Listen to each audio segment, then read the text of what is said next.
You are listening to the Critical Mass Radio Show, Orange County's business talk show, focused on exploring topics of interest to CEOs who are leading middle market companies. With your host, Richard Franzi. And welcome to this edition of Critical Mass Radio Show and Podcast. I am your host, Richard Franzi. This is podcast episode number 1140. And we're going to do something we don't normally do a lot here on Critical Mass Radio Show. We're going to welcome back a returning guest, Bob Eakin, who is the founder of JCAP Financial Group. So good to have you back on the show. Hey, Rick, great to see you. I'm excited to see. I see she's got the shirt. For those of you that are watching us on live Facebook or YouTube, it says JCAP Private Lending. So let's start with, for those that maybe didn't hear your previous interview on a program, tell us a little bit, an interesting story about your background. Just kind of set the context for us, Bob. So my history is really residential lending. I did my first loan back in '88.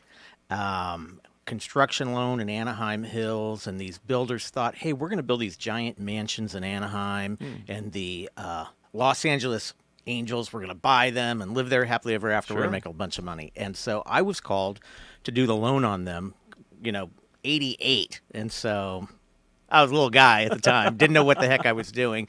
But a friend of mine said, hey, if you get out there and find the lending source, it's very tough to find bank financing for something like that. He said, if you find the bank, then we'll do the loan. And so I got in there. I'm like looking through the yellow pages, calling banks. Will you do construction loan? Most of them were saying no. I'm like, well, do you know anyone who will? Took me all day, but by the end of the day, I found this little tiny bank in La Habra Bank. And they did the loan, and I had no idea what I was doing, but my friend packaged it up, and off we went and began my career in residential lending. So that's 30 years ago. 30 years ago. There you go. Yep. He was very young, ladies and gentlemen, fresh out of grade school or something. I don't know. Right. Okay. So when you were on before, we were talking about what JCAP was doing, but I know the business model is ever evolving. Right. So why don't you help us to understand what's your niche now? So I was doing, I was Bob the loan officer for most of my career, and that grew. I started out at CalFed Bank, and then that grew into being a mortgage broker, which grew to being a mortgage banker, and we organically grew the company around my personal production. I was one of these, blessed to be a super producer, top 50 in the country, billions of dollars worth of loans, and I was a good saver. But I was doing all these regular home loan refinances, survived the financial meltdown, and then we're like, what the heck, And I was mentoring people in those later years of my career, and I was mentoring these young guys, and my whole motto was, do what you love to do. Okay. And I always loved lending until after the financial crisis. And it reset what happened in lending. Regs were higher. The federal government stepped in. And I thought, wow, I'm preaching this, love what you do. I hate what I do. I hated it. And even though we survived it, most guys didn't. I really detested lending all of a sudden. And it became very tough for people to get a home loan. And I thought, we're going to have to do something different. And I retired the mortgage bank in 2013, and we launched JCAP Private Lending. JCAP Private Lending does this really niche-y, unique part of lending. I love niches. If you're walking into your bank and you're thinking, oh, I'm going to go in and get a commercial loan, or I'm going to go in and get even a home loan or a loan for investment, or maybe some cash out to, infuse into your business, and you're going to get something tied to real estate, it's very difficult to get a loan. And banks say no about 75% of the time. Even when it's tied to real estate? Even when it's tied to real estate. And so what we did was we said, hey, if the banks are saying no on a real estate loan and the borrower has equity and some way to repay us and a plan to get out, an exit strategy, we're going to make them that loan. And it took off, and I got a call from a real estate agent. That's kind of how it happened. And they said, oh, my gosh, I've got to close in 20 days. And we thought we were going to get this bank loan. We're not going to. It's going to blow up. My client's going to lose the property. What can we do? And that launched JCAP Private Lending. So can I back you up a little bit? Sure. That's commercial lending? We do commercial and residential loans. Okay. Yeah, to $5 million. Okay. And so you sort of tipped it on how did you really start this business because you got a call from a friend? That is exactly what. Really? Yeah. Okay. Yeah. But you saw a need there, right? Yeah, I was having coffee down at A Market, down in PCH, and I had closed the mortgage bank, and I was really looking for something to do. And I thought, do I write a book? Do I learn how to play golf? Do I travel? Uh-huh. None of that stuff is any fun after a couple of weeks, and I'm a terrible golfer. And I got this call from Clarence Yoshikani, who was with Prudential at the time. He's doing a deal down in Newport Bay. And he's like, Bob, I got to have help with this loan. And I thought, thank you, but I'm kind of out of lending. Yeah, and I'm sorry. but sorry. He's like, no, I know you can do it. Come on, please. And a friend of mine that was having coffee with me said, hey, Bob, you can probably do that loan. You're in Newport. Raise some money, and let's do the loan. I'll throw some in. And it occurred to me, at the time, my money market account was paying like 0.5%. Right. And I thought, hey, if I can get my money to work and get some of my friends' money to work, then we could get a better yield and hit this niche in the market that's real safe, low loan-to-value real estate, and it launched this business. That story is remarkably similar to your first story 30 years ago, where somebody said, if you can find a bank that'll fund it, you can. Right? Yeah. I mean, it's like weird how twice now you've. Isn't that funny? Right? Yeah, and so now I've got guys on the street, and they're out looking for these loans to help people out, and then I do investor relations, and I'm meeting, family offices, corporations. We deal with funds and retired people, and we give them high yield, safe returns, tied to real estate, Okay. and they get a better yield.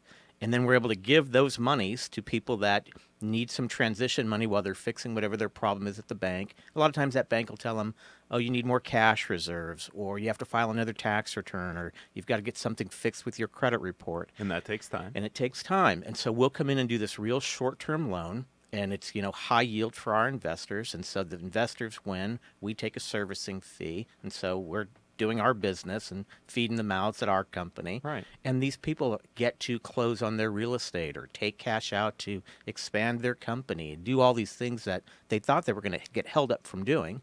And then when they fix that situation, we get paid off from their bank, or they sell the property, and and they're off and down the road. So I said when you started to talk this story, Bob, that I love niches because I think niches can really give an entrepreneur the opportunity to get more momentum.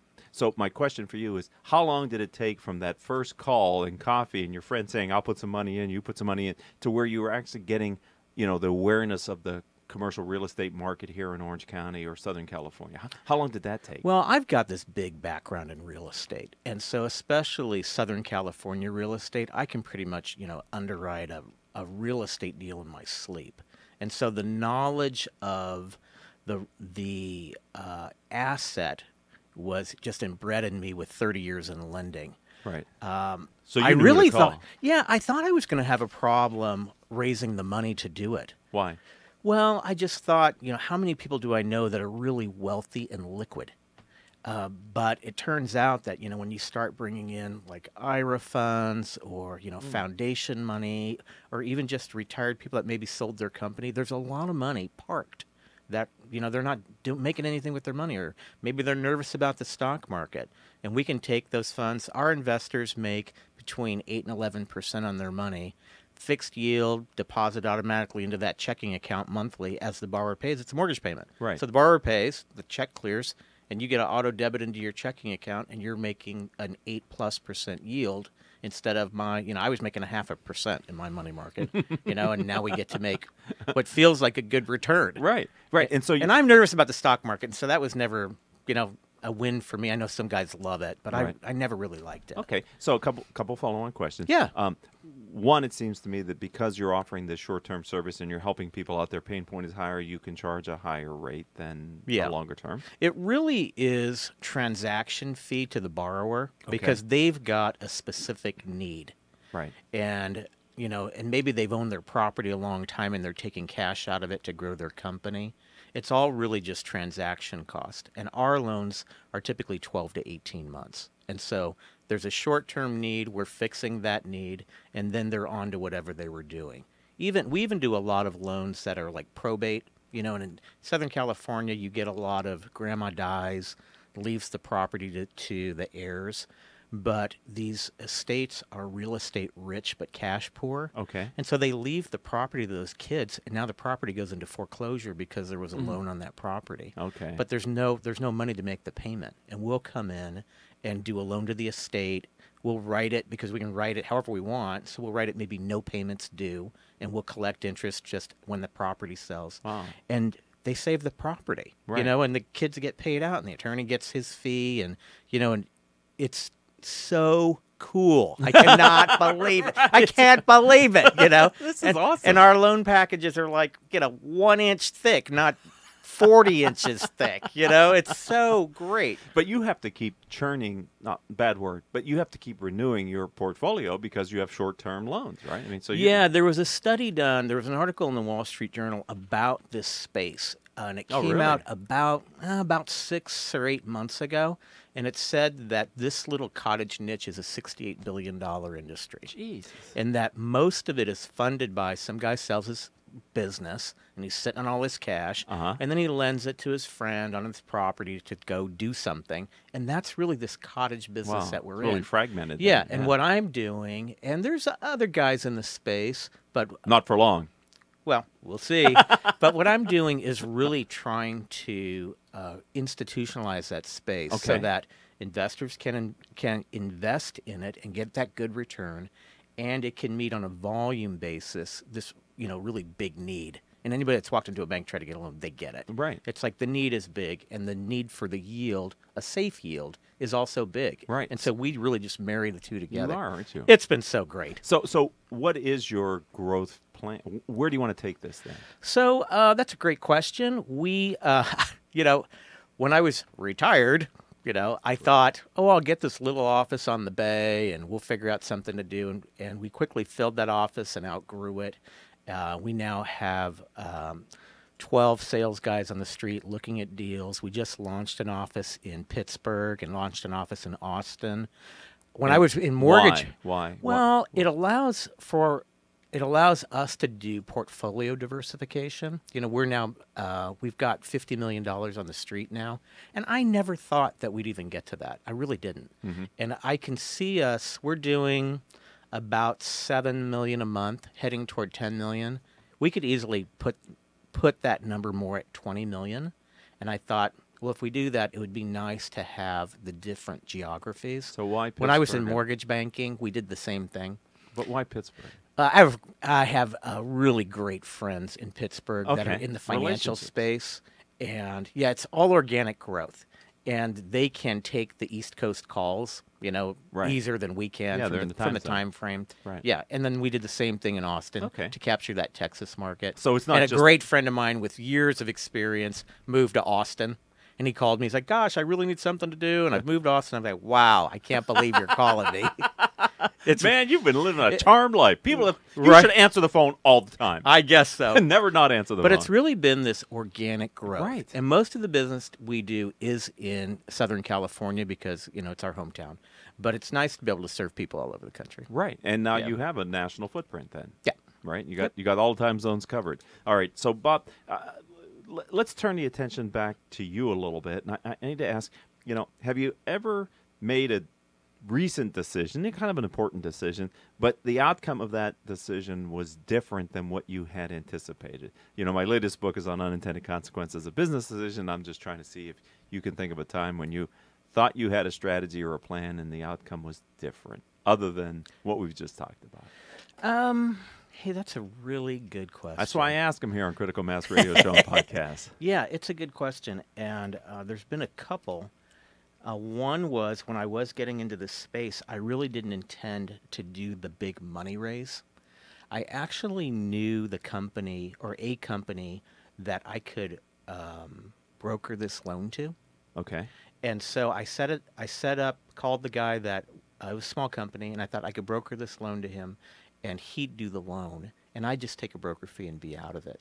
And right before we closed, the guy changed the terms of the loan, and that's actually what launched the business. Come on. Yeah, and in that space, it happens a lot. And That's like a business practice? Yeah, and I was having coffee. Again, I drink a lot of coffee. And Talk so on the phone. I'm coffeeing, and I cut that story short to fit it in, but that coffee meeting was actually 2 coffee meetings.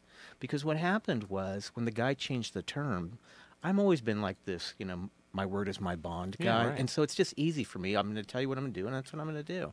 And so when the guy changed the terms of the loan, I thought, I'm going to have to eat that difference for the borrower so that they get what I promised them. I'm not going to do this big change. And I told my buddy that I was having coffee with, that's what I hate about this industry. They do that.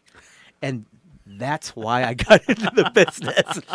And he said, raise the money yourself and just do it yourself. And that's the longer story. Oh, wow. And so it was that changeover that really caused us to now bring mortgage banking to private lending. It was really that change.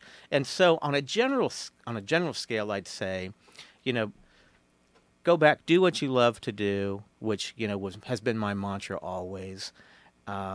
And if you get derailed by something, don't change who you are. Right. Be true to who you are and to your values, and that put me in this new career that I'm in. You say do what you love to do, and I hear that, but I also hear stop doing something that you hate doing. You know what I mean? Yeah. Don't. I mean, have the willingness to give it up, because if you wouldn't have, you wouldn't be with private lending now. Absolutely. Yeah. That's, and I've never said it that way, but you're absolutely right, Ray. Right. Yeah, you're absolutely right. Because sometimes that's harder to do than to think you do what you love to, right? Because once, we were just talking about that earlier, you've got a business, you got all this stuff going, it's sort of what it's hard, your ego sometimes wrapped up in it as a business owner. It's hard to step away from success. Yeah, you're absolutely right. Right. And maybe you're not even in success anymore. Right. You're just on that treadmill, yeah, right, making it happen. Okay, Absolutely. So if someone wants to find you, because I'm sure there are business owners and CEOs, because you're now across the country, that might be curious about what JCAP Private Lending can do. How would they find you online, Bob? So you can find us online at jcap.net, jcap.net, jcap.net, or you can call us 888-321-7334. Would you say that again? 888-321-7334. Well, it's always enjoyable. That's why we had him back on, ladies and gentlemen. It's been great to see you again. Yeah, congratulations. Yeah, I love your show. Well, thank you for being a friend of the program and part of the community. Neat. Continued success. Thanks, same to you. All right, I'd like to thank our engineer for today, Paul Roberts, and our producers, without whom we wouldn't be able to do a show like this, Joan Park, Crystal Nunley, and Haley Stern. If you'd like to connect with me, let's start with LinkedIn. I'm Richard Franzi, Franzi. Until our next show, I hope all of your business decisions will move your company in a positive direction.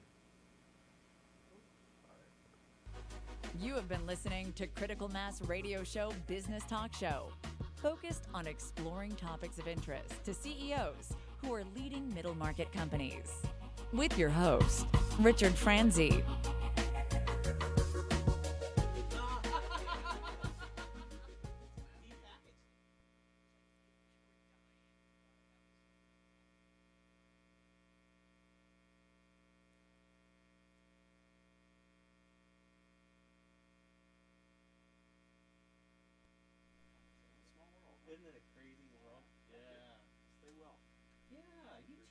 Live from NPR News in Washington, I'm Jack Speer. President Trump is reacting today to the conviction of his former campaign chairman, Paul Manafort. Manafort was found guilty on 8 counts, so the federal court jury at the trial outside Washington could not reach a verdict on 10 other charges in Manafort's financial fraud and tax evasion case. Head of a